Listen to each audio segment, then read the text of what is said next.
നമസ്കാരം, ഞാൻ രജനി അഭിലാഷ്. ഓപ്പറേഷൻ സിന്ദൂറിന്റെ ഭാഗമായി തങ്ങൾക്ക് ലഭിച്ച ദൗത്യങ്ങൾ വിജയകരമായി പൂർത്തിയാക്കിയെന്നും രാജ്യത്തിനായി കൃത്യതയോടെ മുന്നോട്ടു പോയി എന്നും ഇന്ത്യൻ എയർഫോഴ്സ്. ഓപ്പറേഷൻ ഇപ്പോഴും തുടരുന്ന സാഹചര്യമായതിനാൽ ഊഹാപോഹങ്ങൾക്ക് പുറകെ പോകരുതെന്നും അവർ പറയുന്നു. അതേസമയം ഇന്ത്യയോട് മുട്ടാനായി എത്തിയ പാക്കിന്റെ വ്യോമതാവളം തകർത്ത് തരിപ്പണമാക്കി ഇന്ത്യ അങ്ങ് കൈകൊടുത്തു. ശനിയാഴ്ച രാത്രി ഇന്ത്യ നടത്തിയ മിസൈൽ ആക്രമണത്തിലാണ് തകർന്ന് തരിപ്പണമായത്. പാകിസ്ഥാനിലെ റഹീം യാർ ഖാൻ വ്യോമതാവളം തകർന്നതായാണ് പാകിസ്ഥാൻ മാധ്യമമായ ഡോൺ ആണ് സ്ഥിരീകരിച്ചത്. പാക് UAE നയതന്ത്ര പങ്കാളിത്തത്തോടെ നിർമ്മിച്ച വ്യോമതാവളമാണിത്. വിമാനത്താവളം തകർന്നതിന്റെ ദൃശ്യങ്ങൾ സഹിതമാണ് പുറത്തെത്തിയത്. ആക്രമണത്തിൽ UAE പ്രസിഡന്റും കുടുംബവും ഉപയോഗിച്ചിരുന്ന റോയൽ ലോഞ്ച് ഉൾപ്പെടെയുള്ള അടിസ്ഥാന സൗകര്യങ്ങൾക്ക് കാര്യമായ നാശനഷ്ടമുണ്ടായി. നിലവിൽ വെടിനിർത്തലിനെ തുടർന്ന് രാജ്യത്ത് സമാധാനം പുനഃസ്ഥാപിക്കപ്പെട്ടിട്ടുണ്ട്. പാകിസ്ഥാനുമായുള്ള വെടിനിർത്തൽ സൈന്യം നടപ്പാക്കുമെന്ന് ശനിയാഴ്ചയാണ് പ്രതിരോധ മന്ത്രാലയം വ്യക്തമാക്കിയത്. പഹൽഗാമിലെ ആക്രമണത്തിന് ശേഷം സംയമനത്തോടെയും ഉത്തരവാദിത്വത്തോടെയും മാത്രമാണ് ഇന്ത്യ തിരിച്ചടിച്ചതെന്നും വിവിധ സേനകളുടെ വാർത്താ സമ്മേളനത്തിൽ ഉദ്യോഗസ്ഥർ വ്യക്തമാക്കിയിരുന്നു. S-400 ബ്രഹ്മോസ് മിസൈൽ അടക്കം എല്ലാം സുരക്ഷിതമെന്നും കേണൽ സോഫിയ ഖുറേഷി വ്യക്തമാക്കിയിരുന്നു. ഇതെല്ലാം തകർത്തെന്നത് പാകിസ്ഥാൻ നടത്തുന്ന വെറും വ്യാജ പ്രചരണം മാത്രമാണ്.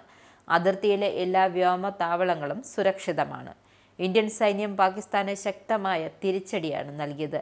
4 വ്യോമസേനാ താവളങ്ങൾക്ക് നേരെ ശക്തമായ പ്രത്യാക്രമണം നടത്തി.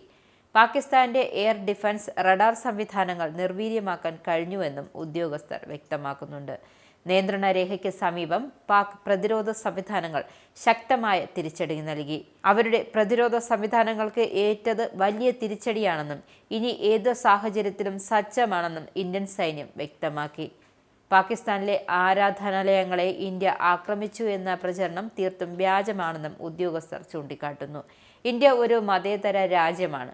അതുകൊണ്ട് തന്നെ പ്രത്യാക്രമണം നടത്തിയത് ഭീകര കേന്ദ്രങ്ങളിൽ മാത്രമാണ്. എല്ലാ മതങ്ങളെയും വിശ്വാസങ്ങളെയും ബഹുമാനത്തോടെ കാണുന്ന രാജ്യമാണ് ഇന്ത്യ. ആരാധനാലയങ്ങൾ ആക്രമിച്ചു എന്ന പ്രചരണത്തെ ഇന്ത്യ ശക്തമായി അപലപിക്കുന്നു. അതിർത്തി കാക്കാൻ സർവ്വം സജ്ജമാണെന്നും ജാഗ്രതയോടെ തുടരുമെന്നും ഉദ്യോഗസ്ഥർ കൂട്ടിച്ചേർക്കുന്നുണ്ട്. ആനന്ദ മീഡിയയുടെ പ്രേക്ഷകരിൽ ഒരാളാകണ്ടേ? യൂറോപ്പിലും US-ലും ആഫ്രിക്കയിലും അടക്കം പ്രവാസികൾ ഉള്ളയിടങ്ങളിലൊക്കെ ജനപ്രിയ ചാനലുമായി ആനന്ദ് മീഡിയ ഒപ്പമുണ്ട്. ഏഷ്യാനെറ്റ് ഫ്ലവേഴ്സ് അടക്കം നിങ്ങളുടെ വിരൽത്തുമ്പിലെത്തും. ആദ്യം റോക്കു ബോക്സ് സ്വന്തമാക്കുക. അതിൽ നിന്നും ആനന്ദ് മീഡിയ ആപ്ലിക്കേഷൻ ഡൗൺലോഡ് ചെയ്യുക, ഇൻസ്റ്റാൾ ചെയ്യുക. എന്നിട്ട് 020-858-66511 എന്ന നമ്പറിൽ ഞങ്ങളുടെ കസ്റ്റമർ കെയറിൽ ബന്ധപ്പെടുക. അല്ലെങ്കിൽ +91 735 660 3747 എന്ന നമ്പറിൽ വാട്സപ്പ് ചെയ്യുക. ആനന്ദ് മീഡിയയുടെ സേവനങ്ങൾ സ്വന്തമാക്കുക.